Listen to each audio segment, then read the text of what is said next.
I slapped the Mafia boss in public for my friend. He smiled and said, "Finally someone real. Part 1. Part 1. The champagne flute shattered against marble with a sound that could have been mistaken for a gunshot. Maya Chen's best friend, Sophie, stood frozen in the center of the luxury hotel ballroom, her emerald gown soaked with expensive bubbly, mascara already streaming down her cheeks. The man who'd thrown the drink, some slick-haired finance bro in a designer suit, was already turning away, laughing with his buddies, like humiliating a woman at a charity gala was just another Tuesday night. Maya's psychology textbooks had an entire chapter on fight-or-flight response. Her body apparently had never read it. She was moving before her brain caught up, her sensible heels clicking across the floor like bullets. Her hand connected with the man's face, with a sharp crack that silenced half the ballroom. "You absolute ass." Strong fingers wrapped around her wrist mid-swing. Maya whirled, ready to slap whoever was stopping her, and found herself staring at a chest. A very broad, very expensive suit-covered chest. She looked up, and up. The man holding her wrist was easily 6'3" with dark hair swept back from a face that belonged on a cologne ad, if cologne ads featured men who looked like they could kill you with a fountain pen. His eyes were the color of aged whiskey, and they were currently studying her with an intensity that made her stomach do something complicated. "That's my associate you just slapped," he said, his voice low and smooth, with the faintest trace of an accent Maya couldn't place. "Italian maybe, which means you just slapped me." The ballroom had gone completely silent. Even the string quartet had stopped playing. Maya's journalism professor always said she had a problem with authority. Her therapist said she had a problem with impulse control. Her mother said she had a problem with everything. All three were probably right. She yanked her wrist free and planted both hands on her hips. "Well, your associate just humiliated my friend because she turned him down. So maybe you should hire better people." The man's eyebrow lifted, just one, in that infuriating way that somehow made him look even more attractive. Behind him, the finance bro was making frantic hand gestures that looked suspiciously like "shut up," and "I'm sorry," and possibly "please don't kill me." "Is that so?" The tall man glanced at his associate, then back at Maya. His lips curved into something that wasn't quite a smile, but was definitely amused. "And you thought violence was the appropriate response?" "I thought consequences were the appropriate response." Maya shot back. "You know that thing rich men never seem to experience?" Someone in the crowd gasped. Someone else. It sounded like Sophie whimpered her name in a tone that suggested Maya should really shut up now. The man studied her for another long moment. Then impossibly his almost smile widened into something genuine. "Dante Caruso," he said, extending his hand like they were at a networking event, and she hadn't just assaulted his employee. "And you are?" Maya stared at his hand like it might bite her. The name rang a bell, a loud, clanging, "You've definitely seen this name in the newspaper," kind of bell. Caruso, real estate development, luxury hotels, possible organized crime connections that nobody could quite prove. "Oh, hell." "Leaving," Maya said, grabbing Sophie's hand. "I'm leaving." She made it exactly 3 steps before his voice stopped her. "Interesting defense mechanism," Dante Caruso called after her, that amusement still threading through his words. "Attack first, flee second. Do you at least know who you just slapped in front of Boston's social elite?" Maya turned, even though everything in her screamed to keep walking. "Someone who's apparently okay with his people treating women like garbage." The finance bro had gone pale. Actually, everyone in Dante's immediate vicinity had gone pale, like they were watching someone pet a sleeping tiger. "But Dante laughed. It was a real laugh too, not the polite charity gala chuckle. Deep and genuine and completely unexpected. "Finally," he said, more to himself than to her, shaking his head with what looked almost like wonder. "Finally, someone real." He turned to his associate. "Marcus, you're fired, effective immediately." "What, sir, and you owe the lady an apology." Dante's tone hadn't changed, but something in his posture had. Marcus went even paler, if that was possible. "I'm sorry," Marcus stammered, looking at Sophie. I was drunk and stupid and… Save it. Sophie's voice was small but firm. She squeezed Maya's hand. Let's just go. Maya started to turn again, but Dante's voice caught her one more time. Wait. He reached into his jacket and pulled out a business card. Actual cardstock, cream-colored, probably cost more than her textbooks. He held it out. In case you ever want to slap me again, I'll make sure to deserve it next time. Maya's hand moved on autopilot, taking the card. Their fingers brushed, and she felt that touch all the way to her toes. I won't, she managed. We'll see. His smile was different now, knowing, challenging, like he'd just made a bet with himself and was already counting his winnings. I have a feeling we're not done, you and I. We're definitely done. Maya tucked the card into her clutch, pulled Sophie toward the exit, and absolutely did not look back at the man whose eyes she could still feel on her skin. Behind them, the string quartet started playing again. The crowd began to murmur, and Maya's phone buzzed with a text from her roommate, Priya, who'd apparently seen the whole thing from across the room. GRL, what did you just do? Maya looked at Sophie, whose tears had stopped but whose expression was pure shock. I think, Maya said slowly, I just slapped a Mafia boss. Oh my God. Sophie grabbed her arm. Maya, everyone knows the Caruso family. His uncle was investigated by the FBI like 15 times. His cousin is married to a state senator. He owns half of Boston. Well, he also owns a really slappable face, so… This isn't funny. But Sophie was fighting a smile now, and Maya felt the adrenaline starting to fade into something that felt suspiciously like hysterical laughter. They made it to the lobby before Maya pulled out the card. Dante Caruso, CEO, Caruso Holdings, a phone number embossed in gold. And on the back, in handwriting that was far too elegant for a possible crime lord, the slap was unexpected. Your exit was predictable. Let's see if you can surprise me twice. He wrote on it, Maya whispered. He wrote on the card. When did he even… Maya Chin, you are going to get us both killed. Probably, Maya agreed, staring at the note. She should throw the card away, block the number, forget the whole thing happened. Instead, she tucked it back into her clutch, right next to her student ID and her half-finished grocery list, and her practical, sensible, completely boring life. Her phone buzzed again. Priya, that man is watching you leave through the window. He's smiling. What is happening? Maya didn't look back. She didn't need to. She could feel his eyes on her like a brand, could still feel the ghost of his fingers on her wrist, could still hear that laugh, genuine and surprised, and something else, something that sounded almost like recognition. I need a drink, Sophie announced. We need an entire bottle, Maya corrected. And maybe witness protection. Definitely witness protection. They pushed through the hotel's revolving doors into the cool Boston night, and Maya tried very hard not to think about whiskey-colored eyes or dangerous smiles, or the fact that her hand was still tingling from where she'd slapped a man who probably had lawyers on speed dial and bodies in the harbor.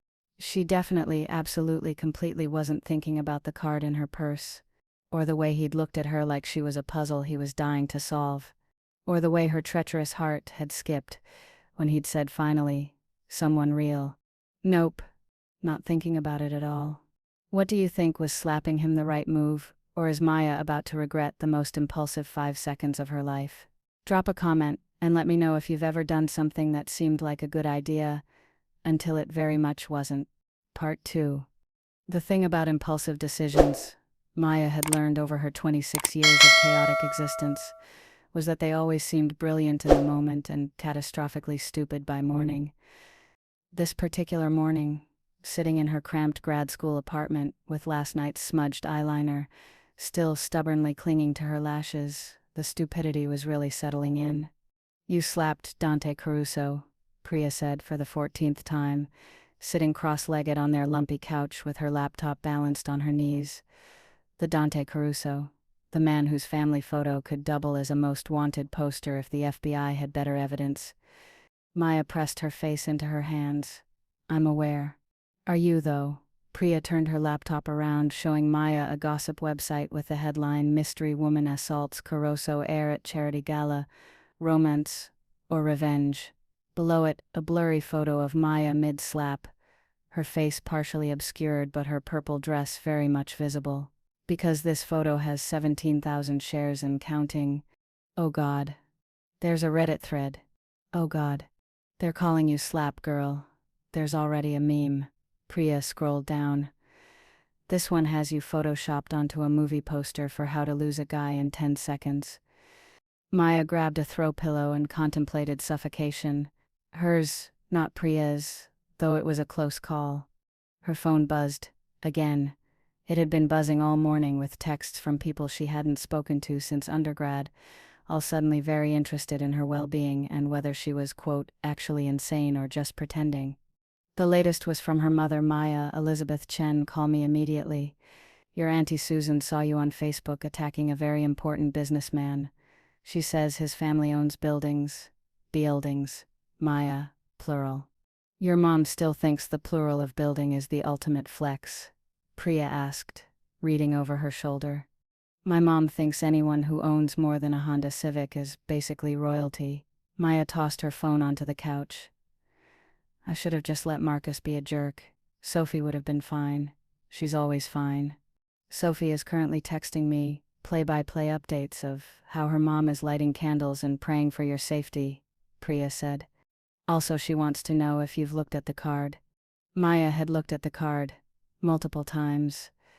At 2 a.m., at 4 a.m., and again at 6:30 when she'd given up on sleep entirely and made stress pancakes that she was too anxious to eat. The card was currently tucked into her copy of Cognitive Behavioral Therapy, Theory and Practice, which felt somehow appropriate. Therapy and terrible decisions went hand in hand in her life. I'm not calling him, Maya said firmly. No one said you should call him. I'm not calling him. Maya, the man is probably a criminal, Priya, an actual literal criminal. His uncle Sal was indicted for racketeering. Twice. His cousin Nico allegedly made a witness disappear. Allegedly. That's not comforting. Maya stood up, pacing their tiny living room in the ratty BO hoodie and leggings she'd slept in. I'm a grad student. I study developmental psychology. I write papers about attachment theory and neuroplasticity. I don't slap mafia bosses and then get mysterious notes from them. And yet, Priya said, grinning, here we are.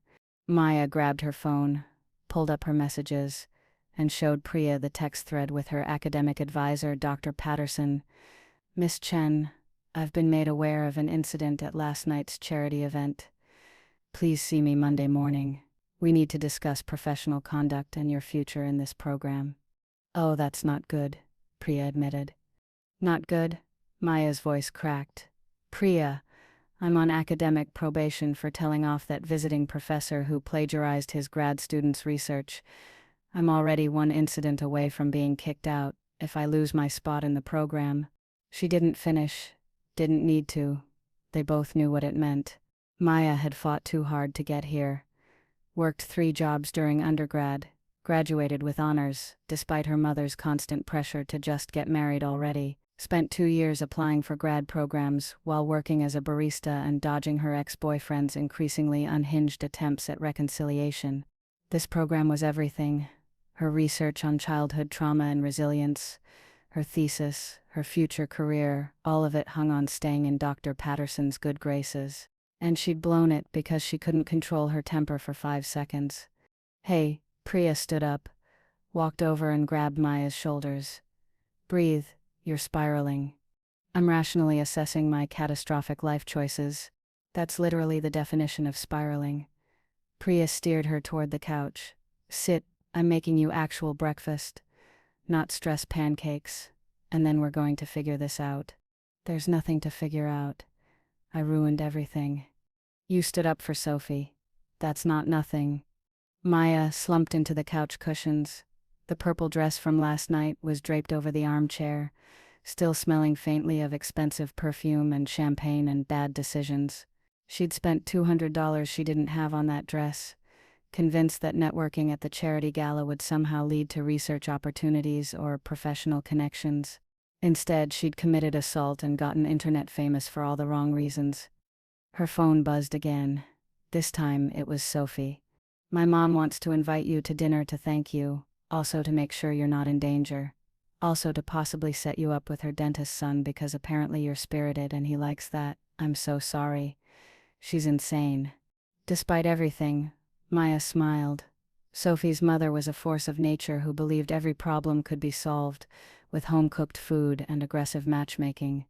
Priya emerged from their kitchenette with 2 plates of actual eggs and toast. Okay, here's what we know. 1. You're internet famous. 2. Your advisor is mad. 3. You have a possible crime lord's phone number. What we don't know is what you're going to do about any of it. Hide forever? Not a sustainable plan. Witness protection. Also not realistic. Priya sat down next to her, handing her a plate. Eat, then tell me what you're actually thinking. Maya picked at her eggs. What was she thinking? That was the problem. She'd been trying not to think.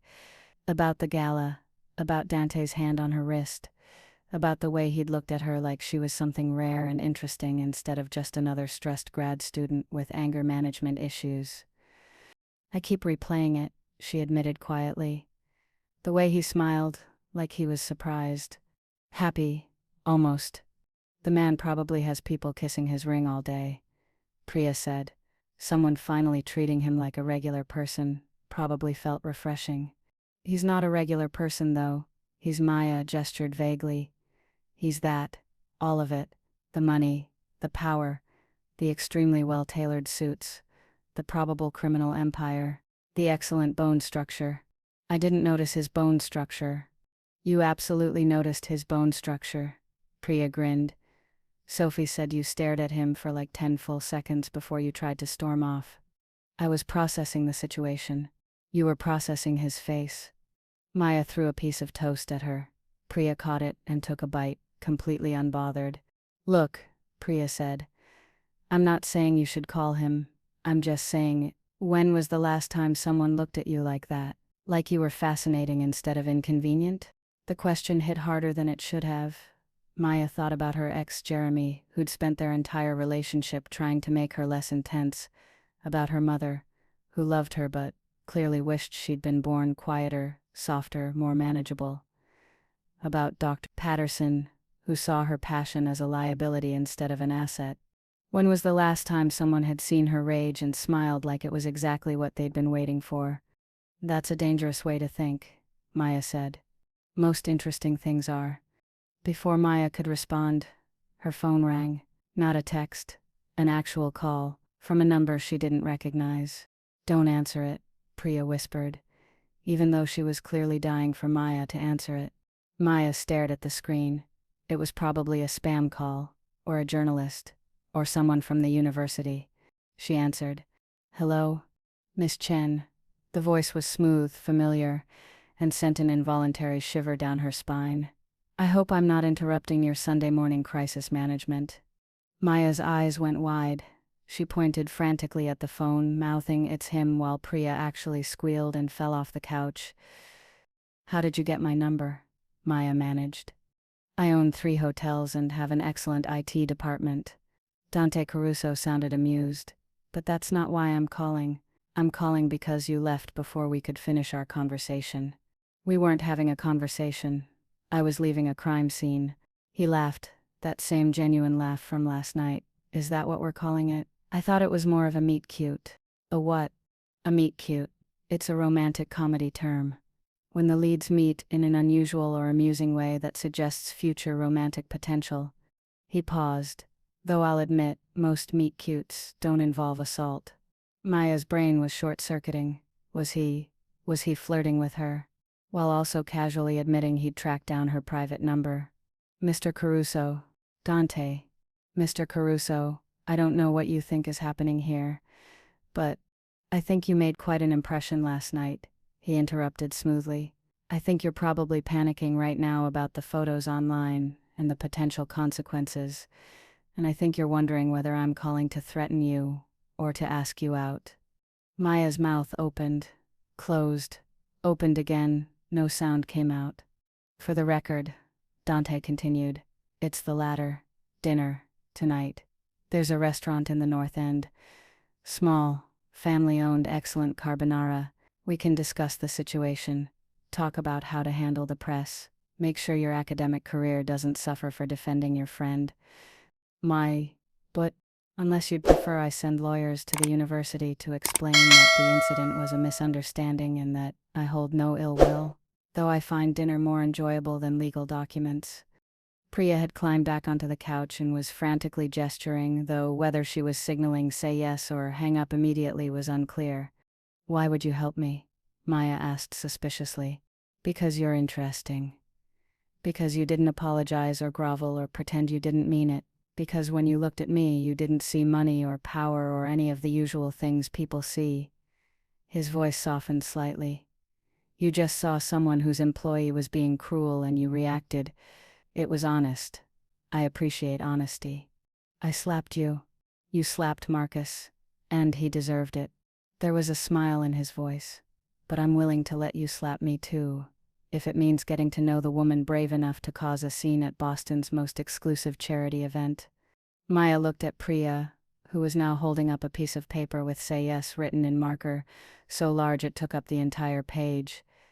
This is insane, Maya said. Most interesting things are, Dante replied, and Maya could hear the echo of Priya's words from minutes earlier. 7 o'clock. I'll send a car. I haven't said yes. You haven't said no. I'm saying no. This is me, saying no. Interesting. What's your address? I'm not giving you my... How do you not already have it? You tracked down my phone number. I wanted to see if you'd tell me. That amused tone again.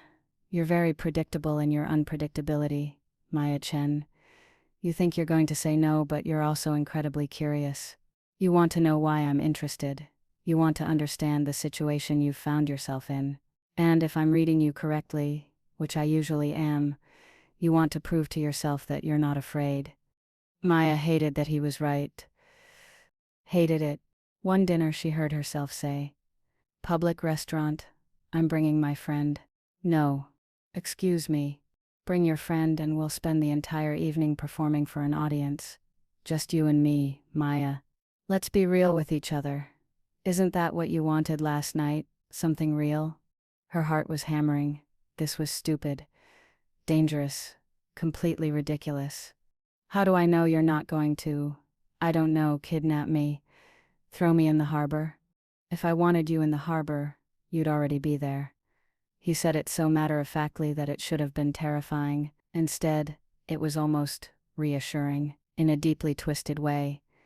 I want to have dinner with a fascinating woman who isn't afraid to stand up to me. That's all. That's all, Maya repeated flatly. Well, I also want to see if you're as interesting as I think you are. But we can start with dinner. Priya was now holding up a second sign. Jarrell, say yes. Maya took a breath, let it out, made possibly the worst decision of her life. Fine, 7 o'clock. But I'm meeting you there. No car. Stubborn. Self-preserving. I'll text you the address. His voice warmed. Wear something comfortable. It's not a fancy place. Just real. He hung up before she could change her mind. Maya sat there, phone still pressed to her ear, staring at nothing. Did you just agree to a date with a mafia boss? Priya asked. I think so. Maya. I know. Your advisor is going to kill you. Dante will probably kill me first. He's not going to kill you. He's clearly obsessed with you. Priya grabbed her hands. Oh my God, this is like a romance novel. The normal girl and the dangerous man who's secretly not that dangerous because love redeems him. Love? Love? Priya? This is one dinner to discuss damage control. Sure it is, Priya grinned. That's why you're already mentally going through your closet trying to figure out what comfortable but also stunning looks like. Maya opened her mouth to deny it. Closed it. Stood up and walked toward her bedroom. Not a word, she called over her shoulder. Priya's laughter followed her down the hall. 3 hours later, Maya had tried on 14 outfits, done and redone her makeup twice, and was currently sitting on her bed surrounded by rejected clothing options, wondering if this was how people felt before walking into a lion's den. Her phone buzzed. A text from an unknown number, except it wasn't unknown anymore, was it? Gianni's. 47. Hanover Street, 7 o'clock. Don't be late. I hate waiting. Another text immediately after. Also breathe. You look beautiful when you're nervous. But I prefer you confident. Maya's heart skipped. How does he know I'm nervous? A third text. Lucky guess. See you soon, Maya. She looked at herself in the mirror, dark jeans, a soft cream sweater that somehow managed to be both casual and elegant, minimal makeup, hair down, comfortable, real. Exactly what he'd asked for. I'm going to regret this, she told her reflection. Her reflection wisely didn't disagree. But when 7 o'clock came and Maya walked through the door of Gianni's, a tiny warm Italian restaurant that smelled like garlic and basil and home, and saw Dante Caruso sitting at a corner table in a simple black Henley and dark jeans, looking nothing like a possible crime lord, and everything like a man who'd been waiting for her, well, regret was the furthest thing from her mind. He stood when he saw her, and his smile was different than it had been at the gala, softer, more genuine. You came, he said. I'm an idiot, she replied. You're honest. He pulled out her chair. It's one of your better qualities. You don't know my qualities. Not yet. He sat down across from her, those whiskey eyes fixed on her face. But I'm a quick learner.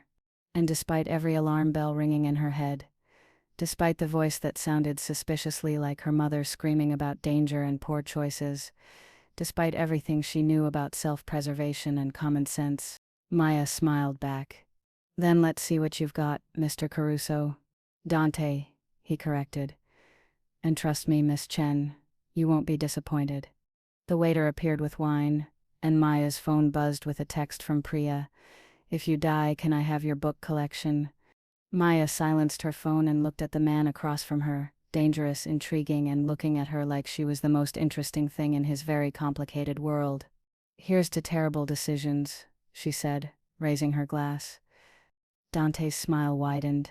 Here's to finally finding someone real. Their glasses clinked, and Maya wondered if this was how all great love stories started, or how all great disasters began. Possibly both. But our three. The carbonara was perfect, the wine was excellent, and Dante Caruso, possible crime lord and current source of Maya's impending nervous breakdown, was proving to be surprisingly easy to talk to, which was, somehow, more terrifying than if he'd been threatening. So let me understand this correctly, Dante said, twirling pasta on his fork with the kind of effortless grace that suggested expensive childhood etiquette lessons. You're getting a PhD in developmental psychology, you work part-time at a coffee shop, and you volunteer at a youth center in Dorchester. And somehow, in all of that, you found time to research my family history. Maya nearly choked on her wine. I just Googled you. After everyone Googles people now, it's not. Relax. His smile was amused, not offended. I'd be disappointed if you hadn't. Due diligence is attractive. Due diligence is what you do before a business deal, not a dinner date. Who says this isn't a business deal? Maya set down her fork. Is it? Dante leaned back in his chair, studying her with that unnerving intensity she was beginning to recognize as his default expression. The restaurant was small and intimate, with checkered tablecloths and wine bottles lining the walls. Fairy lights were strung across the ceiling, casting warm shadows across his face. He looked, Maya thought with some irritation, unfairly handsome in the dim light. That depends, he said finally. What did your research tell you about me? That your family owns half of Boston's real estate. That your Uncle Sal spent 5 years fighting racketeering charges that mysteriously disappeared when 2 key witnesses recanted their testimony. That your cousin Nico allegedly has connections to organized crime families in New York and Providence. She paused. And that you took over Caruso Holdings 3 years ago when your father retired, and since then you've made several very public donations to legitimate charities, while also reportedly meeting with people who definitely aren't legitimate. Allegedly. That seems to be your family's favorite word. Dante's laugh was quiet but genuine. You know what I like about you, Maya? You don't pretend. Most people either kiss my ass or act like I'm going to have them killed. You just say what you're thinking. Is that what happened to the witnesses? Someone didn't like what they were thinking. His expression didn't change, but something flickered in his eyes. You're very direct. You said you appreciated honesty. I do. He leaned forward, elbows on the table. Here's some honesty. My family's business is complicated. We own properties. We invest in development projects. We support local businesses. Some of our associates have colorful histories, but I'm not my uncle, and I'm not running the kind of operation you're imagining. What kind of operation am I imagining? The kind where I order hits over pasta and make people disappear. His mouth curved. If it helps, I've never actually ordered a hit. The pasta here is too good to ruin with business. Maya couldn't tell if he was joking. That seemed to be a recurring problem with Dante Caruso. So what do you want from me? She asked. Really, because this, she gestured between them, doesn't make sense. You don't need to wine and dine someone who slapped your employee. You could have just had your lawyers send me a scary letter. I could have, Dante agreed. But where's the fun in that? Fun? Maya, I spend every day in boardrooms with people who tell me what they think I want to hear. I attend galas where everyone performs their carefully crafted social personas. I have dinner with women who are more interested in my net worth than my actual worth as a human being. He met her eyes, and then you showed up, slapped Marcus in front of Boston's elite, looked me in the eye, and didn't apologize. You didn't care who I was, or what I could do. You just cared that someone was being cruel. So this is what? Entertainment? No. His voice softened. This is interest. Genuine interest in a woman who might actually be herself around me. The sincerity in his tone made Maya's chest tighten. She looked down at her plate, suddenly unable to hold his gaze. I'm not that interesting, she said quietly. I disagree. You don't know me. Then let me. He reached across the table, not grabbing her hand, just letting his fingers rest near hers, close enough to be intentional, far enough to be her choice. Tell me something real, Maya. Something you don't usually share. She should have pulled her hand away, should have changed the subject, should have remembered that this man was dangerous and complicated and very possibly criminal. Instead, she heard herself say, I'm terrified I'm going to fail. Dante's expression shifted, became more attentive. Your program. Everything. The PhD, my research, my future. I worked so hard to get here, and it feels like everything could fall apart at any second. The words tumbled out faster now, like a dam breaking. My advisor already doesn't like me, because I called out a visiting professor for plagiarism. My mom thinks I'm wasting my time because I'm not married yet. My ex keeps texting me about how I threw away our relationship because I chose school over him, and now I've gone viral for assault, and I might get kicked out of my program, and She stopped, mortified. Sorry, you didn't ask for my entire life story. I asked for something real, Dante said quietly. You gave it to me. That's not something to apologize for. Maya risked looking at him. His expression was thoughtful, not pitying. It made her feel seen in a way that was both uncomfortable and oddly comforting. Your ex sounds like an idiot, he added. Despite herself, Maya laughed. He really was. And your advisor sounds threatened by competence. Maybe. Or maybe I'm just difficult. You're not difficult. You're principled. There's a difference. Dante's fingers moved slightly, brushing against hers. And for what it's worth, you're not going to get kicked out of your program. You don't know that. Actually, I do. At her confused look, he smiled. I made a call this afternoon to the university president. We've donated to BU's psychology department for years. My mother was passionate about mental health advocacy before she passed.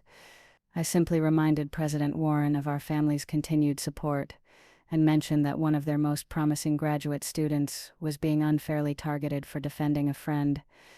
Maya's mouth fell open. You what? You can't just... I can, and I did. He said it so matter-of-factly, like calling university presidents was as normal as ordering coffee. You'll still have to meet with your advisor Monday morning, but I suspect the conversation will be much more cordial than you anticipated. Maya didn't know whether to be grateful or furious. I didn't ask you to do that. I know. I don't need you to fix my problems. I know that too. His thumb traced a light circle on the back of her hand. When had he fully taken it? But I wanted to consider it my apology for Marcus's behavior. That's not how apologies work. How do they work? You say I'm sorry, and mean it. You don't just throw money at problems until they disappear. Dante's smile widened. You really are different. Different how? Most people in your position would say thank you and move on. You're lecturing me on the proper way to apologize. He stood up, still holding her hand, and gently pulled her to her feet. Come on. Where are we going? Somewhere more private. This conversation deserves better than a restaurant audience. Maya glanced around.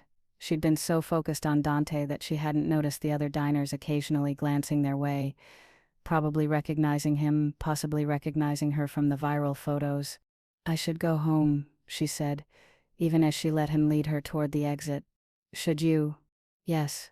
This is already too much. Too much how? They stepped out into the cool October night. Hanover Street was alive with people, couples strolling, tourists taking photos, the warm glow of restaurant windows spilling onto the sidewalk. Too much everything, Maya admitted. You're too much. This is too much. I'm a grad student who lives in a tiny apartment and eats ramen 3 times a week. You're... Dante stopped walking and turned to face her fully. They were standing under a streetlight, and the amber glow caught the gold flecks in his dark eyes. And what am I? He asked softly. Dangerous. Maybe. Powerful. Definitely. Way out of my league. Absolutely not. His free hand came up to cup her cheek, thumb brushing her cheekbone. Maya, I've dated actresses, models, socialites, women who were perfectly polished and completely empty. You think you're out of my league? You're the first woman in years who's made me feel like I might actually be human instead of just a name in a bank account. Her breath caught. They were standing too close, and she could smell his cologne, something expensive and woody that made her want to lean in closer. This is crazy, she whispered. Probably. We met yesterday. Technically, we met when you slapped Marcus. This is our second meeting. That's not better. I disagree. His thumb traced her lower lip, and Maya's heart forgot how to beat properly. I think this is the best decision either of us has made in a long time. He was going to kiss her. Maya could see the intention in his eyes, could feel the electricity crackling between them, could taste the anticipation in the air. She should pull away, should remember all the reasons this was a terrible idea. Instead, she tilted her face up slightly, a silent answer to his unspoken question. Dante's smile was slow and devastating. Tell me to stop. They fall, the cane beows of the sun do. Her phone exploded with sound. Not a text, not a call. Her emergency ringtone, the one she'd set up for the youth center in case any of the kids needed her. Maya jerked back, fumbling for her phone. I'm sorry, I have to answer it, Dante said immediately, stepping back to give her space. Maya looked at the screen. Marcus, one of the teenagers she mentored, not to be confused with the Marcus who deserved slapping. 15 years old, brilliant, and currently in the foster system after his parents' arrests. Marcus, what's wrong? She answered. Miss Chen, the boy's voice was shaking. I'm sorry to call, but I didn't know who else. There's been a problem at my foster home, and they're saying I have to leave, and I don't have anywhere to go, and... Slow down. Where are you? Dorchester, near the center. Miss Chen, they're saying I can't come back, and my caseworker won't answer. I'm coming. Stay exactly where you are, okay? I'm 20 minutes away. She was already walking, muscle memory carrying her toward where she'd parked. Do you need me to stay on the phone? No, please hurry. I'm already on my way. She hung up and turned to Dante, who was watching her with an unreadable expression. I have to go. One of my kids from the center is in trouble. I'll drive you. You don't have to. Maya. He was already walking toward a sleek black car parked illegally on the corner. You're panicking. It's dark, and Dorchester isn't the safest neighborhood at night. I'm driving you. I can handle myself. I don't doubt that. He opened the passenger door. But You'll get there faster in my car than in yours. And your kid needs you now, not in 20 minutes. He was right, and Maya hated that he was right. She got in the car. Dante slid into the driver's seat, and the engine purred to life. Some expensive European thing that probably cost more than her entire education. Where exactly? Maya gave him the address, and he pulled into traffic with the kind of confident precision that suggested he knew these streets intimately. "Tell me about Marcus," he said as they drove. "Why?" "Because you're worried, and talking will help. And because I want to know what makes a psychology PhD student spend her Sunday nights rescuing teenagers." Maya looked at him, this man who'd gone from possible threat to dinner date to emergency chauffeur in the span of 2 hours, and felt something in her chest shift. "His parents were arrested for drug trafficking 6 months ago," she said quietly. "He's been bouncing between foster homes ever since. He's brilliant, straight A's, wants to be an engineer.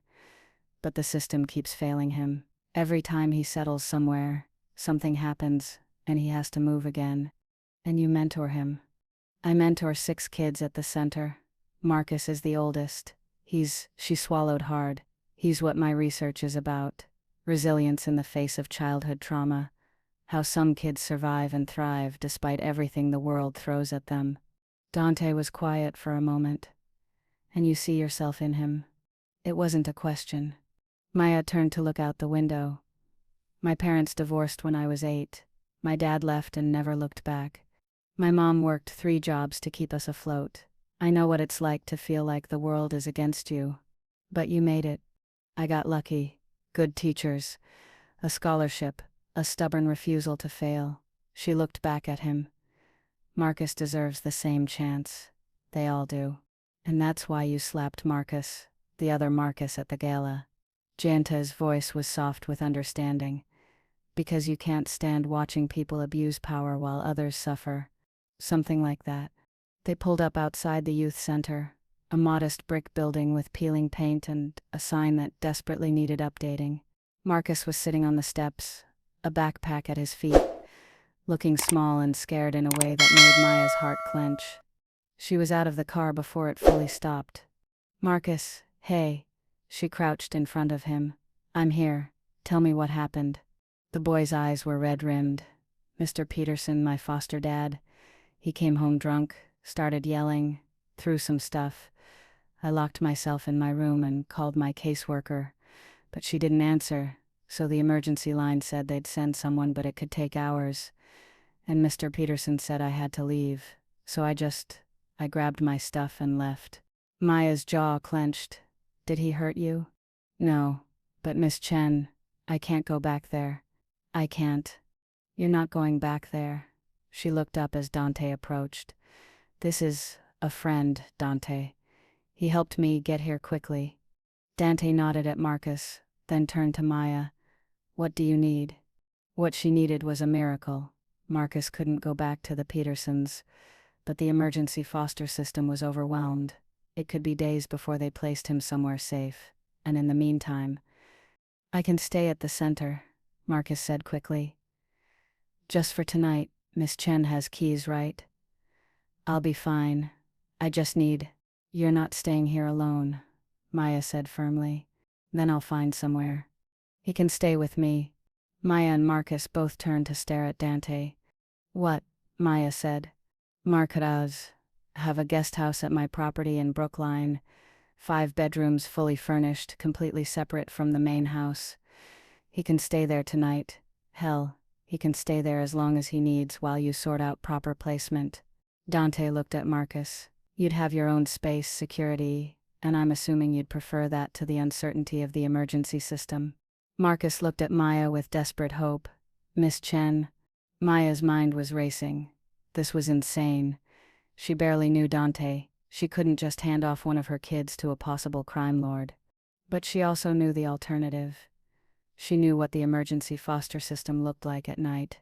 She knew Marcus would end up in some overcrowded facility or worse, back on the street.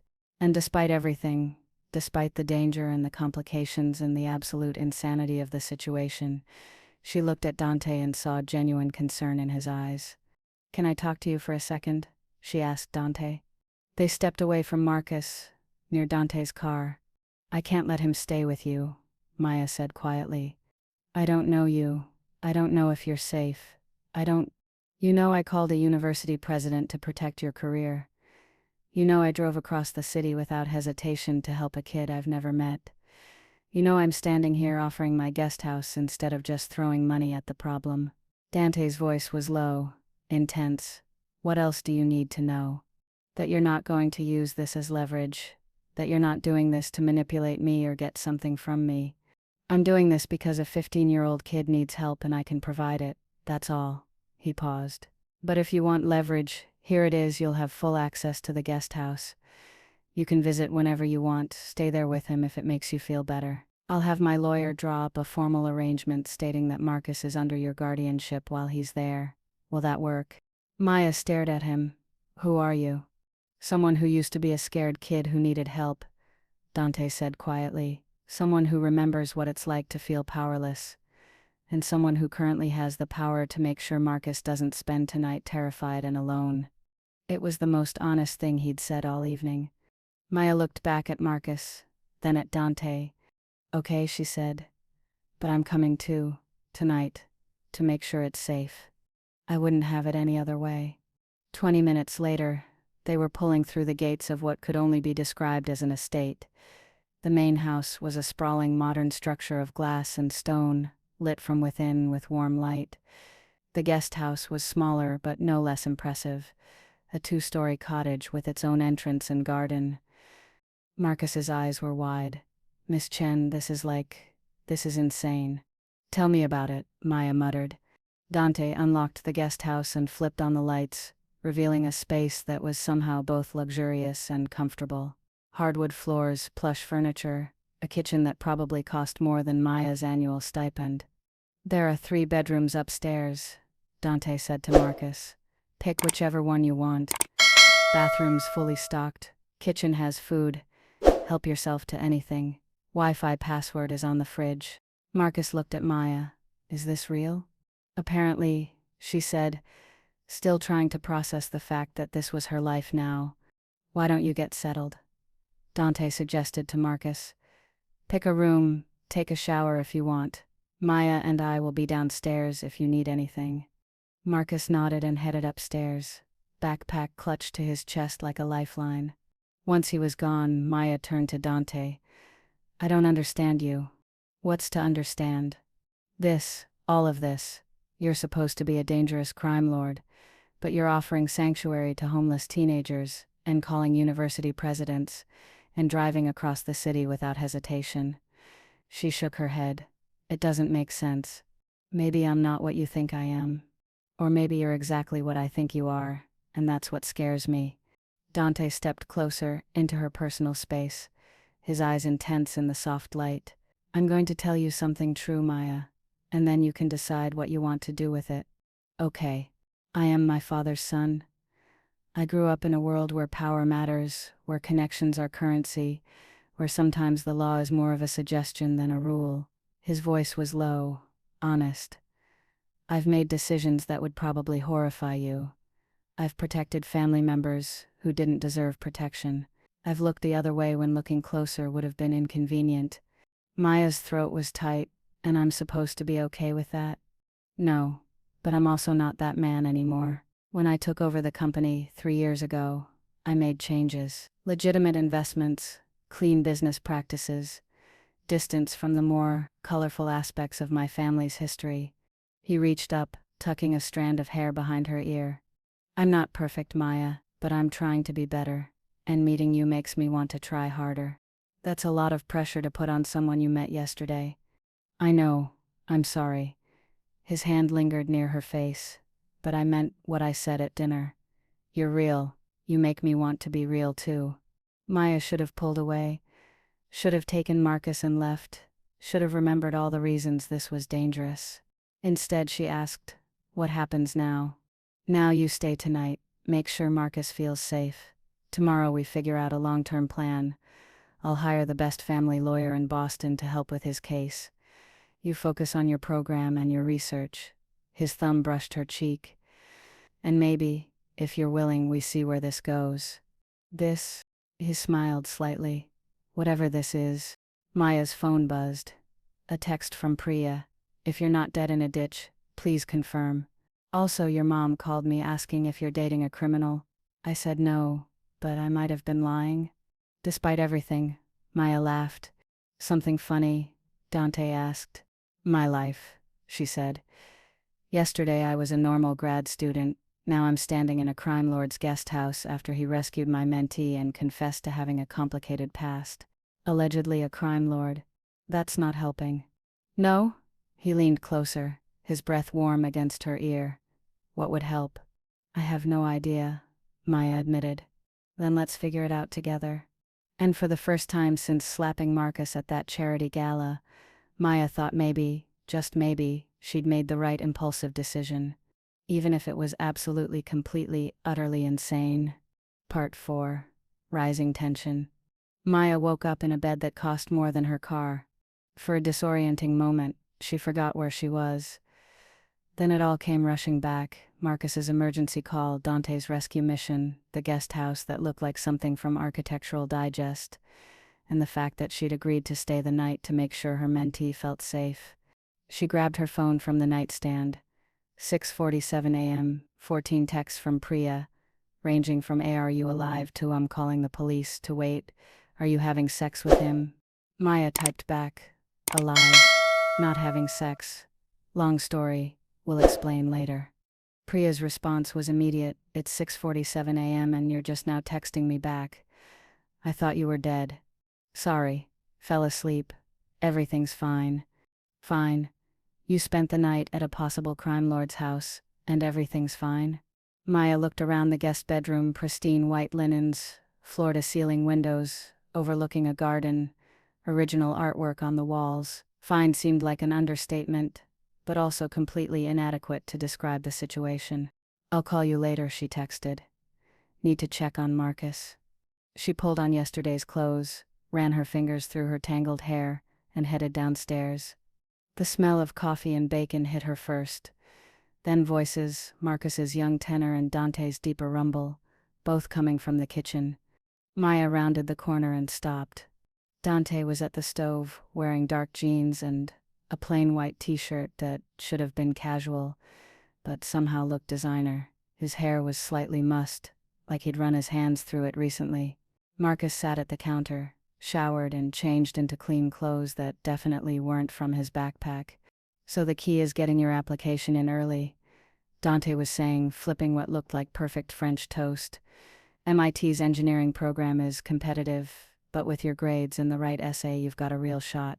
"But I don't have anyone to write recommendations," Marcus said quietly. "My teachers are okay, but they don't really know me, and my caseworker barely returns my calls." "Then we'll find people who do know you. Your mentor at the youth center for one. And I know a few people at MIT. I can make some introductions, set up a campus visit." Maya cleared her throat. Both of them turned. Marcus's face lit up. "Miss Chen, did you sleep okay?" "Like the dead." She looked at Dante. "You're making breakfast." "I do occasionally cook." His smile was slightly crooked. "Coffee's fresh. French toast will be ready in 2 minutes. How do you take your eggs?" This was surreal. Maya had imagined a lot of scenarios for this morning. Awkward conversations about boundaries, discussions about Marcus's placement, maybe even regrets about the entire previous evening. She had not imagined Dante Caruso making breakfast while discussing MIT applications with her mentee. "Scrambled," she heard herself say. "Thanks." Dante nodded and cracked eggs into a pan with the practiced ease of someone who actually knew what he was doing in a kitchen. Marcus was watching her with barely concealed hope. "Mr. Caruso said I could stay here for a few days, until you and my caseworker figure out a better placement. Is that okay?" Maya met Dante's eyes over Marcus's head. He gave her a slight nod. "Your call. If Mr. Caruso is sure it's not an imposition." "It's not," Dante said firmly. "The guest house just sits empty most of the time anyway. Might as well be useful." "Then yes," Maya said to Marcus. "But we're following some rules. You still go to school every day. You check in with me twice daily, and you let me know immediately if anything feels unsafe or uncomfortable here." Yes, ma'am. Marcus was practically glowing. Thank you so much. 15 minutes later, they were all sitting at the counter eating what was possibly the best breakfast Maya had ever had. Dante had also somehow produced fresh fruit, orange juice, and croissants that were still warm. Do you have a French bakery hidden somewhere on the property? Maya asked. There's a place in Brookline that delivers, Dante said. I may have called in a favor this morning. At 6 in the morning? The owner's an early riser. He took a sip of coffee. Plus, I might have helped his son with a legal issue last year. He owes me. Marcus was watching this exchange with poorly concealed fascination. Are you guys, like, together? Maya choked on her orange juice. What? No. We met on Saturday. At a gala. Where I slapped his employee. You what? It's complicated, Dante said, clearly amused. But no, we're not together. We're getting to know each other. That's what adults say when they're dating, Marcus pointed out. When did you become an expert on adult relationships? Maya asked. I watch a lot of TV at the foster homes. Not much else to do. He grinned. And I saw those viral photos, Miss Chen. You looked really mad. It was kind of awesome. It was assault, Maya said weakly. It was deserved, Dante corrected. Marcus, the other Marcus, my former employee, was being cruel to Maya's friend. She defended her. I respect that. So you're not mad? She slapped him? I fired him, didn't I? Marcus's eyes went wide. You fired him because she slapped him? I fired him because he deserved to be fired. The slap just made it more obvious. Dante stood, collecting plates. Speaking of which, you're going to be late for school if we don't leave soon. I'll drive you. You don't have to. Maya started. I have a meeting in the city anyway. His school is on the way. Dante looked at Marcus. Unless you'd rather take the bus. Are you kidding? Your car is insane. Marcus was already heading for the stairs. I'm getting my backpack. Once he was gone, Maya turned to Dante. You can't just take over his life like this. I'm giving him a ride to school. You're making him breakfast and talking about MIT and offering your guest house like it's nothing. He's going to get attached, Dante. And when this arrangement ends, who says it has to end? Dante moved closer, leaning against the counter beside her. Maya, I meant what I said last night. I can help. I want to help. But why? You don't know Marcus. You don't know me. This doesn't make sense. It doesn't have to make sense. His voice was quiet, intense. Maybe I'm tired of everything in my life making sense.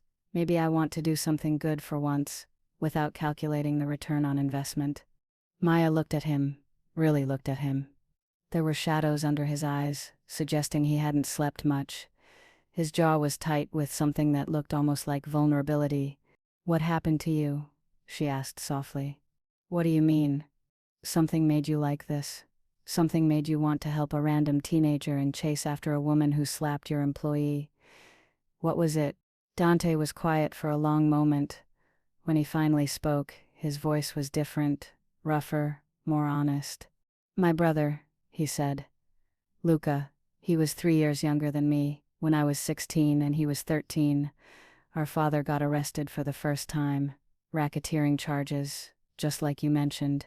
The trial was ugly. News cameras, federal agents, the whole thing. Luca couldn't handle it. The pressure, the shame, the way everyone at school looked at us.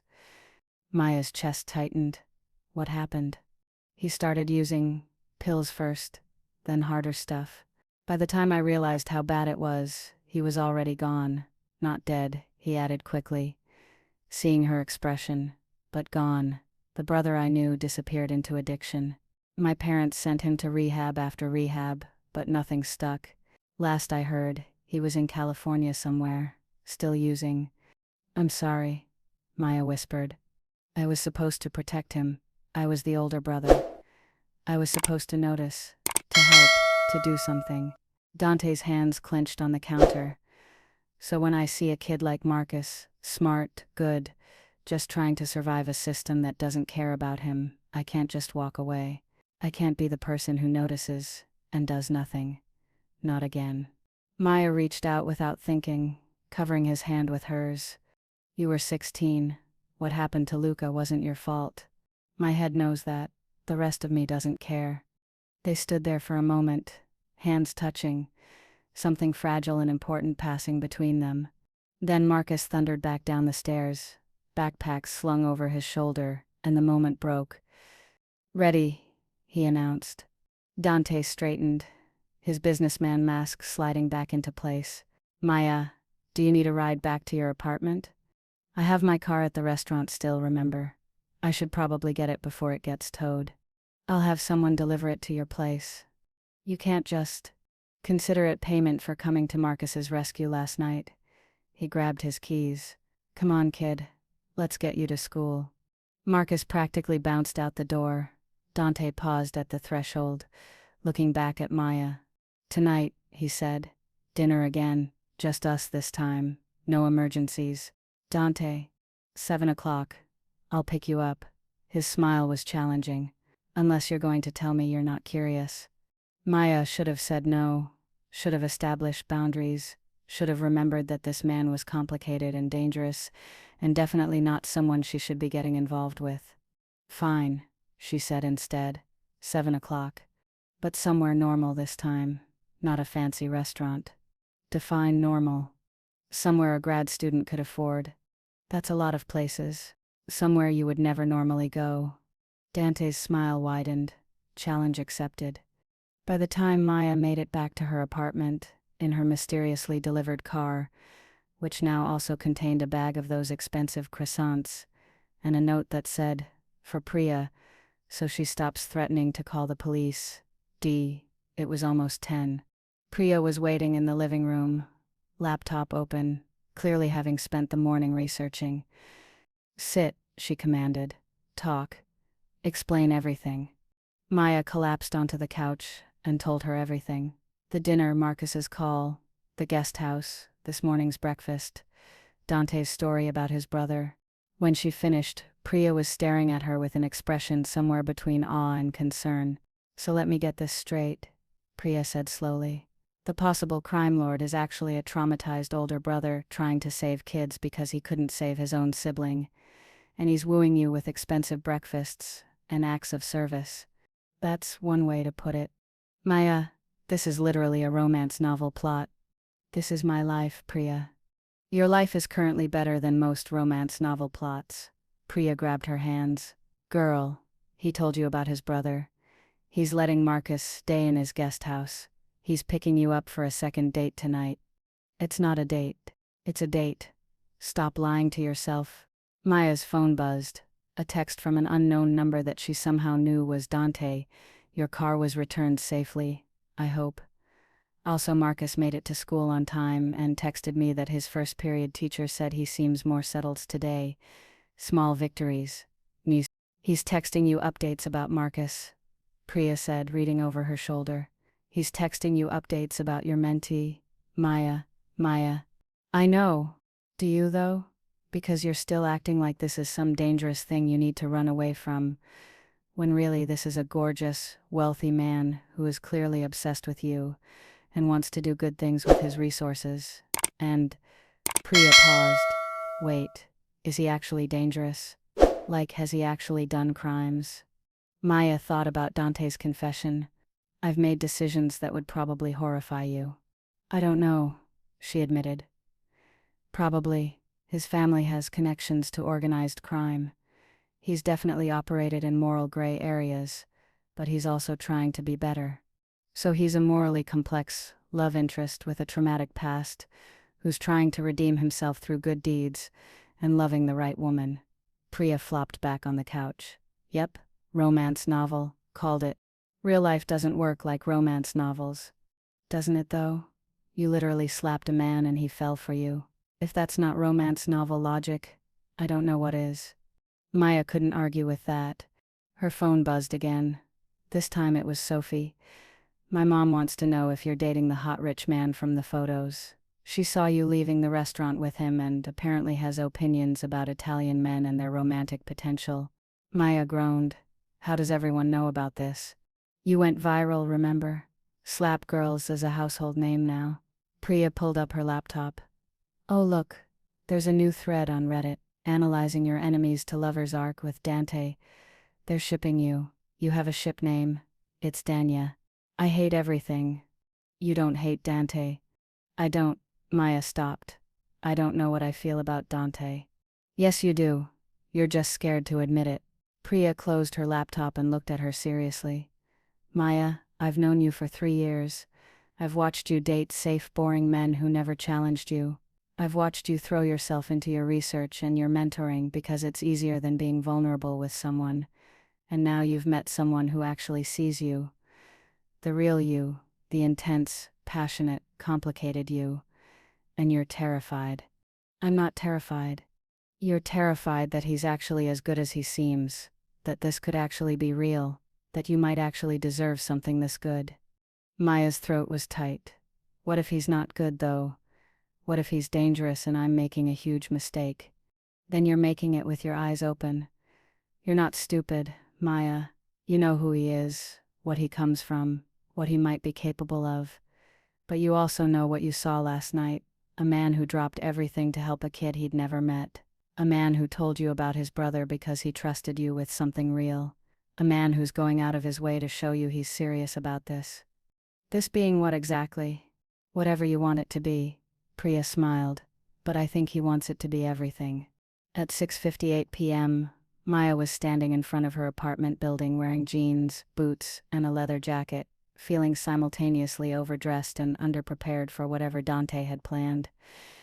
At 7 p.m. exactly, a car pulled up, not the sleek European thing from last night, but a normal, well normal for someone wealthy, dark SUV. Dante got out of the driver's seat. He was wearing jeans too, and a dark Henley under a leather jacket that matched hers in a way that felt almost coordinated. "You're staring," he said, walking around to open her door. "You're wearing normal clothes. You said somewhere I'd never normally go. I'm committing to the bit." He gestured to the open door. "Your chariot awaits." Maya got in, and Dante slid back into the driver's seat. "Where are we going?" she asked. "You'll see. That's ominous. Trust me. I barely know you." "Then this is a great opportunity to change that." He pulled into traffic, and Maya noticed his hands on the wheel. Strong, confident, no rings or ostentatious displays of wealth. Just capable hands that had cooked her breakfast this morning and probably done much darker things she didn't want to think about.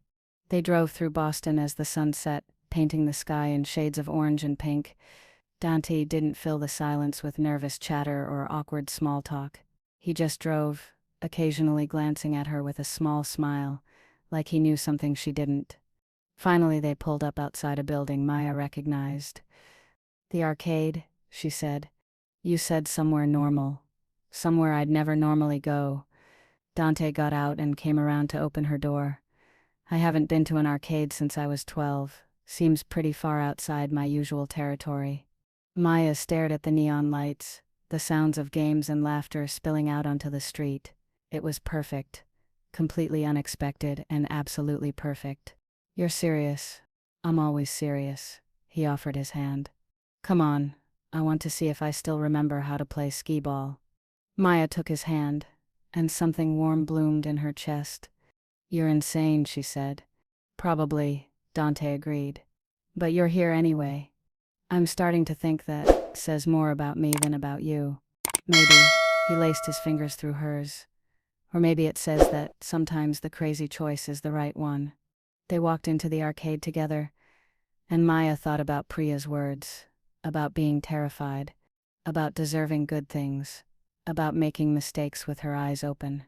And as Dante immediately proceeded to be terrible at skee-ball while insisting he used to be very good at this, as he won her a stuffed elephant from the claw machine and presented it like a trophy, as he challenged her to air hockey and trash-talked like a teenager.